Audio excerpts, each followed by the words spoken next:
Coming up on Network Africa, Zambia's new president sacks top security officials as he calls for respect of human rights and freedoms.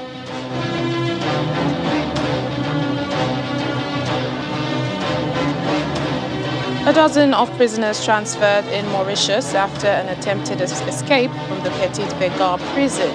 Plus, 55 migrants from sub-Saharan Africa land on Spanish beach in the Canary Islands.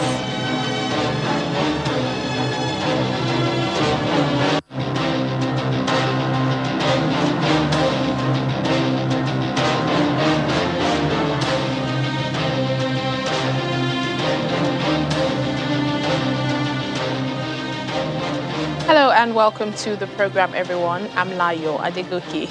Zambia's new president, Hakainde Hichilema, has made significant changes to his government as he replaces top security officials. He has replaced the country's top military commanders and the head of the police, signaling a focus on the security forces being more accountable to the citizens.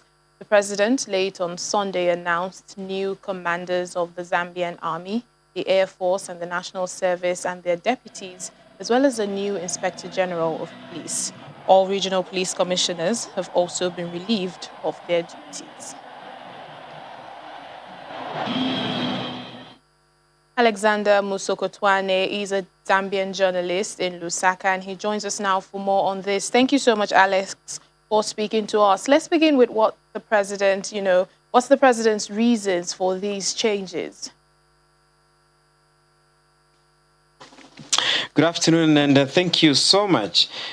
Yes, the Republican president did fire all the service chiefs and their deputies, and it's not something that has been. It's something that was expected from the president, considering that he is new. He's just exactly 1 week old as Republican president. Tomorrow, Tuesday, because he was sworn in last Tuesday, a few days after we held the elections on the August 12, 2021, as a country. So he's starting afresh, he's starting new, and he would want to have his trusted team in place. And he did start by appointing the finance minister, the new finance minister, Dr. Stombeko Musokotwane, last Friday.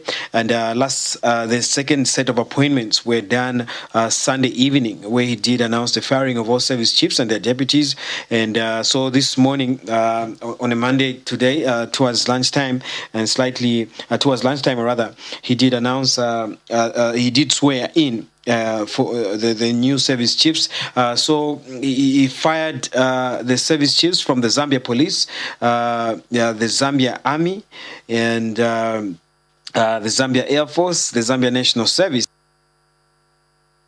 Well, with these developments, what changes, is he hoping to achieve with replacing the service chiefs like you've just mentioned? The changes that has impacted, or the changes that the president is hoping to achieve by replacing the service chiefs, he's maintained. He's never really changed his talk from the time that he was in opposition. That the country, according to him, that the country needs professional service chiefs, professional people that are presiding over the country's security. One thing that we might remind ourselves towards the run-up of the 2021 elections on August 12. A number of Zambians did complain on the conduct of service chiefs, such as the Zambia police and the Zambia Air Force. There were some areas where the police did stop campaigns, especially for the opposition, now the ruling UPND. There were some instances where the current president was denied flight permit because the reasons were not known, but others concluded that it was a matter of politics. So the professionalism in this case was highly questioned from the Zambia police and the other service chiefs. They were asking, who do you serve? Is it the political parties, or is it the Zambian people? Also, even when he was swearing in the service chiefs this morning, he did say that, well, you've been sworn in, and please, can you raise the standards of the Zambia police? Can you raise the standards of the rest of the service security wings so that Zambians can have increased confidence? Well, just before I let you go, speaking about the Zambian people, what has been their reaction to this latest move by the president? It's something that we have to wait and see the conduct of the new chiefs from the defense and security wings. And one thing we await to see is how are they going to allow critical voices to the critical voices to conduct themselves. There are a lot of critical voices that did stop being so critical because of many legal knocks that would visit you once you're so critical with the government. I mean, we haven't forgotten of how some protesters decided to go and protest from the bush in the previous regime because they were warned of being arrested if they conducted themselves. So it's a matter of a wait and see approach on how the reaction will be. All right, then, Alexander Musokotwani, a Zambian journalist, thank you for speaking to us. Well, South Sudan's first Vice President Riek Machar has rejected reports that he and President Salva Kiir had struck a deal on the unification of their forces. Cabinet Affairs Minister Martin Lumuru on Sunday said the two had reached an agreement for a joint force which was critical of the implementation of the revitalized peace agreement. But Mr. Machar's office, in a statement, termed the announcement as false, adding that the issue remains unresolved. Mr. Machar's office said previous talks had proposed an equal share between President Kiir's party and his side, while another proposal called for 50-45 sharing. President Kiir and Mr. Machar formed a unity government in February last year and agreed, as part of a revitalized peace deal, to form a unified national army of 83,000 forces. A Tunisian media mogul and ex-presidential candidate, Nabil Karoui, has been arrested in Algeria for illegally entering the country. Mr. Karoui was arrested in the city of Tebessa on the Tunisian border together with 4 others, including his brother Ghazi, who is a member of parliament. Mr. Karoui is also the leader of the second largest party in parliament, Calb Tunis. In 2019, he was arrested in Tunisia during his presidential campaign, which current President Kais Saied won in a runoff with a landslide and put in custody for more than 6 months. He is still under investigation for money laundering and tax evasion after being released in June. However, he denies all the allegations. As Madagascar approaches its October to April lean season, the United Nations says the country needs urgent funding to prevent a humanitarian catastrophe. There is grave concern over the deteriorating humanitarian situation in the Grand Sud of Madagascar as a severe drought, the worst in 40 years, have led to crop losses of up to 60%. Turning to Madagascar, we, along with our partners on the ground, are gravely concerned about the deteriorating humanitarian situation in the Grand Sud, devastating combination of a severe drought, the worst in 40 years, sandstorms, pest infestations have led to crop losses of up to 60%. People have resorted to eating locusts, raw red cactus fruits, or wild leaves. More than 1.14 million people are severely food insecure in that area of Madagascar. The funding is urgently needed to prevent a humanitarian catastrophe as we approach the October to April lean season. Our humanitarian colleagues are asking for $75 million before the end of this year to scale up the response. $75 million. It's not a lot of money in the scope of things. A dozen prisoners, including the captain of the MV Wakashio ship that spilled oil in Mauritius in July last year, have been transferred after an attempted escape. Sunil Kumar Nandeshwar had been remanded after being arrested and charged with endangering safe navigation. The prison surveillance cameras showed the prisoners at the Petite Vega prison breaking bars and using sheets to make ropes that were used to descend. 4 of the prisoners had already managed to get out but quickly turned back when they saw patrol officers come into their direction. The 37 occupants of the 2 dormitories at the prison were transferred to another facility immediately. The Petit Vergars prison had been converted into a treatment center for COVID-19 positive prisoners. Mr. Nandeshwa had been transferred to the prison after testing positive for the virus. The governments of Uganda and South Sudan have agreed to patrol the Nimule-Juba highway where drivers and travelers have been recently attacked. The agreement comes after lorry drivers were killed and bus travelers injured by unknown gunmen. Uganda's first Deputy Prime Minister Rebecca Kadaga said there will be police checks at every 10 kilometers along the route. Last week, cross-border drivers from East African countries went on strike, protesting against insecurity in the area. About 1,000 lorries from across East Africa have stopped at the main crossing point along that highway. Now, at least 30 traders and lorry drivers from across East Africa have been killed this year on that same road. Now, South Sudan is recovering from a brutal civil war and is heavily dependent on its neighbors for essential supplies. Well, back here in Nigeria from the Plateau state, the 24-hour curfew imposed on Jos North has been relaxed from 6 p.m. to 6 a.m., while that of Bassa and Jos South have been reviewed from 10 p.m. to 6 a.m. till further notice. The state governor, Simon Lalong, voiced his concern in a statewide broadcast on the situation in Yelwa Zangam village, where over 30 people were killed and several houses burnt. This, he says, is despite the directives to security agencies to stop the attacks, arrest perpetrators and bring them to justice after the Rukuba Road attack on travelers. My dear citizens of Plateau State, it's not the kind of address that leaders like to make, but the violence in Plateau State has forced the Plateau State Governor, Simon Lalong, to face the cameras to reassure residents that the government is doing all it can to bring an end to the attacks in Jos North, Bassa, Riom and Burkin Ladi local government areas. As a result of these occurrences, I convened a high-level stakeholders meeting where traditional, political, community and religious leaders gathered to brainstorm on how to bring an end to this cycle of violence.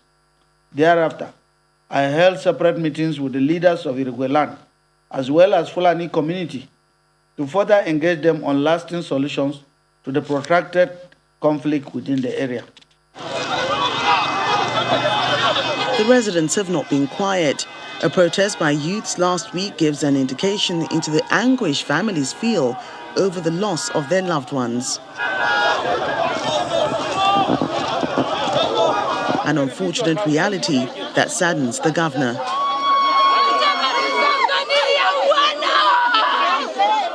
I wish to commiserate with the entire citizens of the state over these sad developments. I particularly extend my deep condolences to the families of those who lost their loved ones, as well as those who sustained injuries and lost properties during the carnage. The ripple effects of the attacks on communities is the evacuation of students from the University of Jos and other institutions by various state governments, and top of the lists are Delta, Abia, Kaduna, Kogi, Adamawa and Lagos states. The government was excited to see that we didn't lose any of you. And the government was excited to do all it has done. And beyond the fact that you guys are here, if we look at, recollect what the PS has said, arrangements are being made so that you get to your home safe and sound. The government reassures parents of students in various institutions, especially University of Jos, that the school managements are working to ensure their safety. Let me therefore use this opportunity to assure parents of students studying at the University of Jos that we are working with the university authorities to ensure the safety of their wards as soon as the school reconvenes. In the same vein, I have assured the management of NYSC that government will partner with them to guarantee the safety of core members posted to the state. And following a review of the general security situation in the 3 local government areas where a curfew was imposed, as well as other parts of the state governor makes the following pronouncements. The curfew in Jos North is to be relaxed. Beginning from Monday, the 30th August 2021, the curfew shall be enforced from 6 p.m. to 6 a.m. until further notice. The curfew in Jos South and Bassa is to also be further relaxed, as from Monday, the 30th of August 2021, the curfew shall be enforced between 10 p.m. to 6 a.m. until further notice.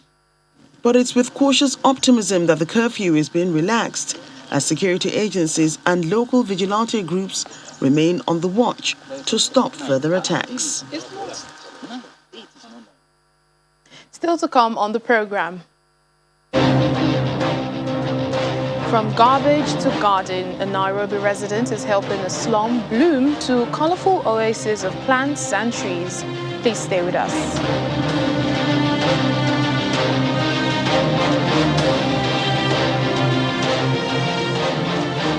Welcome back to the program. A dinghy carrying around 55 migrants landed in the middle of the night on Sunday on a beach in Spain's Canary Islands. The migrants, most of them from sub-Saharan Africa, were visibly exhausted and needed the assistance of health workers. Passers-by also helped in the operation, offering blankets and water bottles. The dinghy in which they were traveling was seen aground just a few meters off the Castillo del Romero beach in the southeast of the Gran Canaria island. So far this year, more than 8,300 migrants have made the dangerous crossing from the West Africa coast to the Canaries archipelago, over twice as many as in the same period in 2020, which itself saw an 8-fold increase from 2019.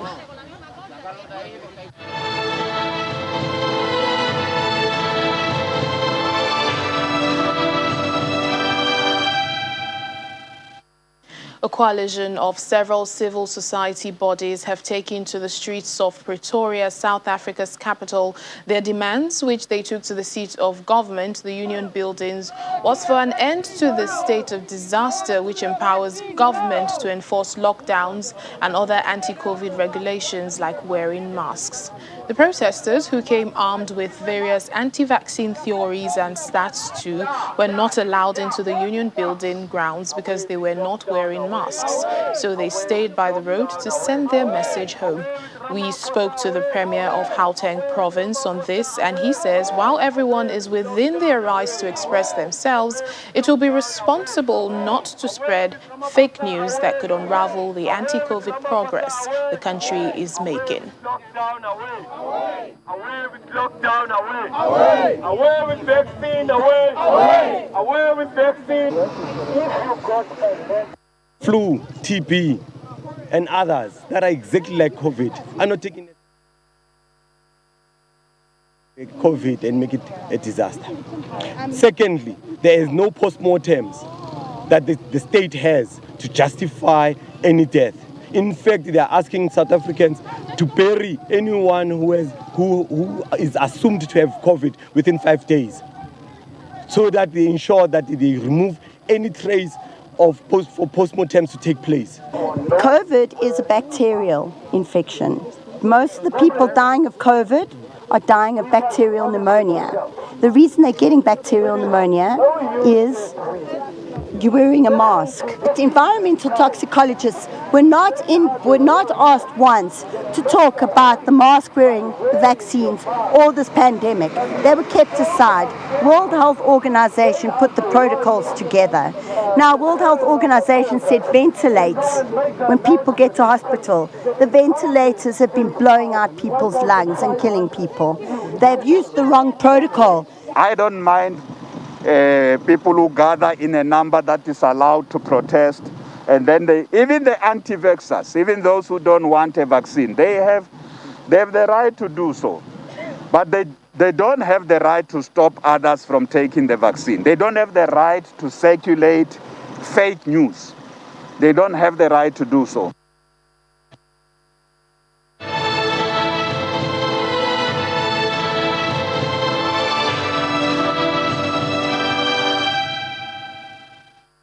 About a decade ago, a patch of land in Nairobi's Dandora district was a dumping ground for the trash of the city's wealthier residents, with scarcely a plant to be seen.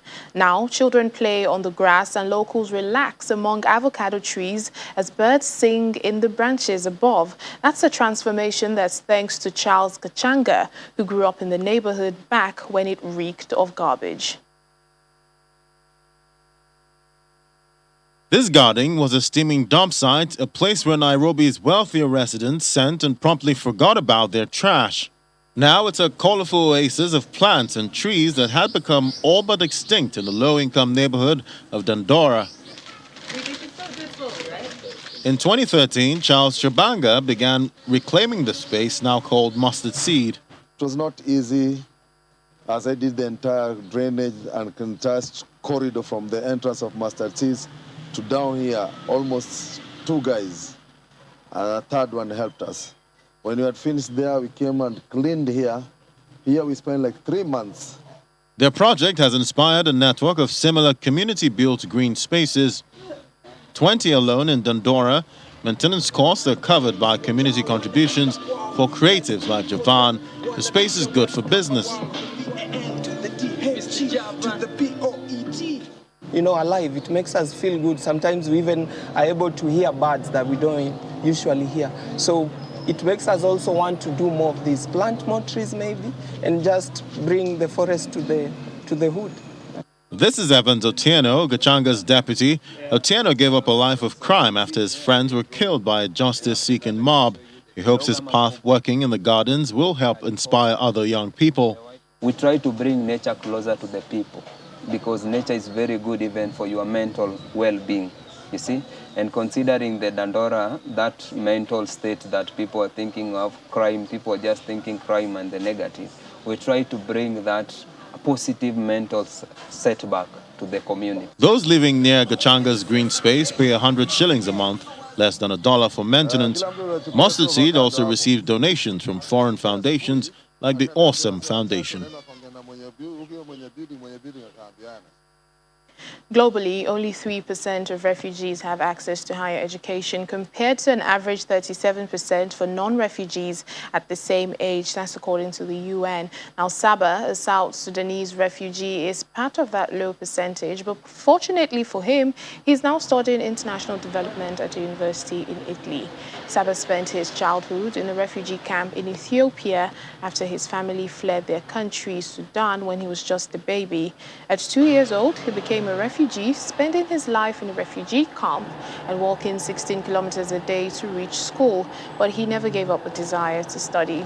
He's now 22 years old. He's earned the opportunity of a lifetime when he was selected through the University Corridors for Refugees, UNICOR, a program scholarship to study at the University of Milan. His long-term plan now is to give back to his community so more children can access higher education opportunities that are far too limited for refugees. It's unbelievable for me to come here. Since I was in the camp for many years, it is a wonderful course. And I was not aware of the notion of human right before. What is human right, how it's originated, but due to this scholarship and joining these schools, so I know what's human right. The person who grows up in camp is the one that loses psychological control, is the one who loses family, is the one who loses the homeland, is the one who loses everything, even necessity things. For example, food, water, clothes, shelters. So these are things that most of the young people in the camp, they miss it. Education itself. Because education can help us to improve our life, even we miss education in the camp. And I came here is to increase my knowledge and become a role model for the community.